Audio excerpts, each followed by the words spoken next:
สวัสดีจ้าตื่นแต่เช้าพี่น้องจ้าทักทายกันยังมาเช้าบรรยากาศดีเมื่อนี้แม่ตื่นก่อนพิธียังนอนหลับสอดอยู่กับพ่อเพิ่นเมื่อนี้พิธีนอนแสบนอนนัวบ่ได้ปลุกแม่เลยเมื่อนี้แม่ตื่นก่อนแม่ก็ฝ้าวลุกออกมาเลยเดี๋ยวเพิ่นสิให้นำคันเพิ่นตื่นเพิ่นเห็นปุ๊บนี่สิออกจากห้องทันทีสิชวนพ่อไปหาหลอดทันทีกิจวัตรประจำวันเขาครัวคือเขาพี่น้องจ้า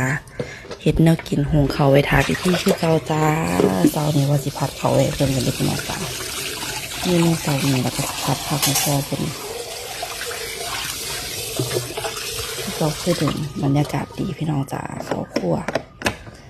มื้อนี้ตื่นเช้าลูกตื่นสวยมื้อนี้บางคนก็ว่าหลายคนว่า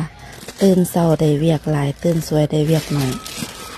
อันนี้ก็แม่นอยู่ดอกจ้าค่ะแล้วหนูก็ตื่นสวยเพราะว่าความเมื่อยพี่น้องแต่ละมือแต่ละเว้นแต่ละมือแต่ละดีเอาพิธีสวดสีมอมคำขันจันหอดซุกแน่ขันจันหอดวันพฤหัสแน่จะแม่เอาซอยไข่แน่ขันวันศุกร์จะคล้องรั่วผู้เดียวศุกร์เสาร์2 มือโอ้ยหัวหยองบ่ได้อาบน้ำไงวันอาทิตย์พอเพิ่นจังมาหยุดปันนี้พอเพิ่นก็พอได้เอาซอยพี่น้องจ้ะ